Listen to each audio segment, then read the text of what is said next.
Hi all, ఏం చేస్తున్నారు? నేనైతే ఈరోజు ఏదో ఒక కర్రీ చేసుకొని రైస్ వండేద్దామని ప్రిపేర్ అవుతున్నా. సండే రోజు ఎవ్వరూ లేకుండా ఇంట్లో ఒక్కరమే ప్రశాంతంగా హాలిడేని ఎంజాయ్ చేయడం అంత సుఖం ఇంకొకటి ఉండదు. కొన్నిసార్లు బోరింగ్ గా కూడా ఉంటదనుకో, కానీ ఏం చేస్తాం, తప్పదు. ఈరోజు ఇంట్లో ఒక్కదానికే లంచ్ ప్రిపేర్ చేసుకోవాలి. ఏం చేసుకుందామా అని ఫ్రిడ్జ్ ఓపెన్ చేసి చూస్తే మెంతి కూర కనిపించింది. నాకు ఆకుకూరలన్నిట్లా మెంతి కూర అంటే చాలా ఫేవరెట్. మెంతి కూరతో నాకు తెలిసిన రెసిపీస్ అయితే పచ్చడి, కర్రీ. కానీ ఈరోజు నేను టమాటో మెంతి కూర కాంబినేషన్లో చేస్తా. బేసిక్గా ఈ రెసిపీని ప్రెజెంట్ చేయడం అనేది సెకండరీ గాని మీతో ముచ్చట పెట్టడానికి ఈరోజు మెయిన్గా వచ్చిన. కొన్నిసార్లు నేను కిచెన్లో వంట చేసేటప్పుడు నాకు ఫుల్ బోర్ వస్తుంది. నాకున్న 2-3 ఫ్రెండ్స్ తోటి అప్పుడప్పుడు వీడియో కాల్ మాట్లాడుకుంటా వంట చేసిందనుకో టైంపాస్ అయిపోతుంది. కానీ ఎప్పుడు అందరు అవైలబుల్గా ఉండరు కదా, ఎవరి పనిలాలు బిజీగా ఉంటారు. సో మనకి ఖాళీ టైం దొరికినప్పుడు మనతో ఇష్టం ఉన్నట్టుగా ముచ్చట పెట్టాలంటే యూట్యూబ్ వ్లాగర్సే బెస్ట్ అబ్బా. నాకు బోర్ కొట్టినప్పుడల్లా యూట్యూబ్ ఆన్ చేసుకొని దాంట్లో నా ఫేవరెట్ ఛానల్స్ కొన్ని ఉన్నాయి. వాళ్ళ వ్లాగ్స్ ఓపెన్ చేసుకొని చూస్తే మన అమ్మను అక్కను ముచ్చట పెట్టుకుంటా మనం వంట చేస్తున్నట్టు అనిపిస్తుండే. ఎప్పుడు వేరే వాళ్ళు ముచ్చట పెడుతుంటే మనమినుడయింది. మనం కూడా అప్పుడప్పుడు ముచ్చట పెడుతుండాలి కదా, టైంపాస్ అవుతుంటుంటది. నాలాగానే ఎదుటోళ్ళు కూడా ఎంజాయ్ చేస్తారు కదా, అందుకే ఈ ముచ్చట స్టార్ట్ చేసిన.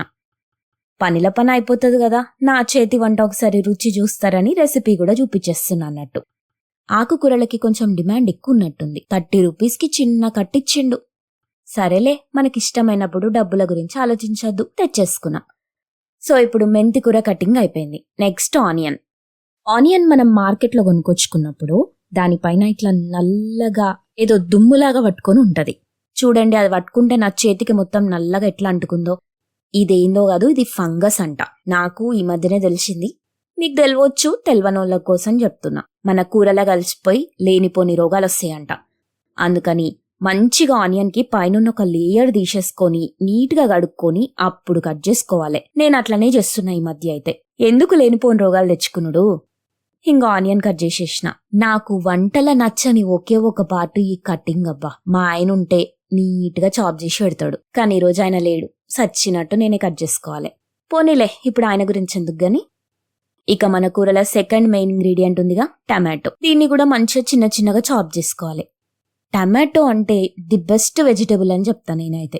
ఏ కూరలైనా ఈజీగా కలిసిపోతుంది. దానికి ఒక మంచి ఫ్లేవర్ యాడ్ చేస్తుంది. అసలు టమాటా వేసి ఏ కూర వండినా టేస్ట్ అవుతుందని నా ఫీలింగ్. టమాటోతో చేసినన్ని రెసిపీలు ఇంకా ఏ వెజిటబుల్తో చేయలేమేమో అనిపిస్తుంది కొన్నిసార్లు. కూరలో ఎప్పుడైనా సరే ఎప్పుడో చేసి పెట్టుకున్న అల్లం వెల్లుల్లి పేస్ట్ వేయడం కంటే అప్పటికప్పుడు ఒక 4 వెల్లుల్లిపాయలు పొట్టు తీసుకొని ఇట్లా చిన్న రోట్లో దంచేసుకొని, దంచడం అంటే ఎడాపెడా పేస్ట్ చేసేయడం కాదు, నలిగి నలగనట్టు అట్లా మంచిగా దంచుకొని కర్రీలేసుకుంటే పోపులేసినప్పుడు వచ్చే సువాసన ఉంటది, నోరూరుతుంది ఎవరికైనా సరే. స్టవ్ మీద ఒక కడాయి పెట్టేసుకొని దాంట్లో కొంచెం ఆయిల్ వేసుకొని యాజ్ యూజువల్ పోపు గింజలు. నేను మాత్రం పోపు గింజలు అంటే ఓన్లీ జీలకర్ర, ఆవాలు మాత్రమే వేస్తా. అది కొంచెం చిక్పట్ అన్న తర్వాత ఆనియన్ వేసుకోండి. ఆనియన్ జర ఫ్రై అయిన తర్వాత దాంట్లో ఇందాక దంచి పెట్టుకున్న వెల్లుల్లిపాయలు ఉన్నాయి కదా, అవి వేసేసుకోండి. నెక్స్ట్ కొంచెం పసుపు. ఫస్ట్ నేనైతే మెంతి కూర వేసుకుంటా, ఎందుకంటే మెంతి కూరలో ఒక పచ్చిదనం ఉంటది. అది కొంచెం ఫ్రై చేస్తే పోతుందని నా ఫీలింగ్. వేసి కొంచెం కలిపి మూత పెట్టేసేయండి. ఒక్క 2 మినిట్స్ వదిలేయండి. అప్పుడు ఆ ఆయిల్లా కొంచెం ఫ్రై అయ్యి డిఫరెంట్ ఫ్లేవర్ వస్తుంది. ఆ తర్వాత ఇందాక టమాటాలు కట్ చేసి పెట్టుకున్నాం కదా, ఆ టమాటాలని లేసేసేయండి. నేనైతే ఏ కూర చేసినా ఫస్ట్ కూర ఆల్మోస్ట్ 80% ఉడికిన తర్వాతనే కారం పొడి వేస్తా. అందరు అట్లనే వేస్తారా నాకు తెలియదు, నేనైతే వేస్తా. ఫస్ట్ టమాటోస్లో ఉన్న గుజ్జంతా బయటికి వచ్చి ఆ మెంతి కూరతో మిక్స్ అయ్యి అది బాగా ఉడకాలి. ఆ తర్వాతనే కారం పొడి వేయాలి. లేకపోతే పచ్చిగడ్డి తిన్నట్టు ఉంటుంది మెంతి కూర, మీ ఇష్టం. మళ్ళా మూత తీసి ఓపెన్ చేసినా కూడా పెద్ద తేడా లేదని మీకు అనిపించింది అనుకో, కొంచెం సాల్ట్ వేసేయరి. అప్పుడు ఏంటంటే సాల్ట్ వల్ల వెజిటేబుల్స్ లోపల ఉన్న వాటర్ బయటకు వచ్చి కూర జల్ది ఉడికిపోతుంది. చూసిరా, ఇందాక చెప్పినా కదా, సాల్ట్ వేసి మూత పెడితే 2 నిమిషాలలో ఉడికిపోతుంది. ఆ తర్వాత మీకు కావలసినంత కారప్పొడి వేయండి. ఇది ఉప్పు కలపని కారప్పొడి. మళ్ళీ ఆల్రెడీ సాల్ట్ వేసినాక ఉప్పు కలిపిన కారప్పొడి వేసుకొని ఉప్పు ఎక్కువైందని మాత్రం అనుకోరి. చూసుకొని ఉప్పు కలపని కారప్పొడి వేసుకోండి. కారం పొడి వేసిన తర్వాత 2 నిమిషాలు, ఆ తర్వాత స్టవ్ మీద నుంచి దింపి వేడి వేడి అన్నంలా కలుపుకొని తింటే ఉంటది భయ్యా. ఆ టేస్ట్ వేరే లెవెల్ అనుకో. సరే, మస్తు ఆకలైతుంది, ఇప్పుడు పోయి తింటా. మళ్ళీ రోజు వచ్చి ఇంకొన్ని ముచ్చట్లు చెప్తా.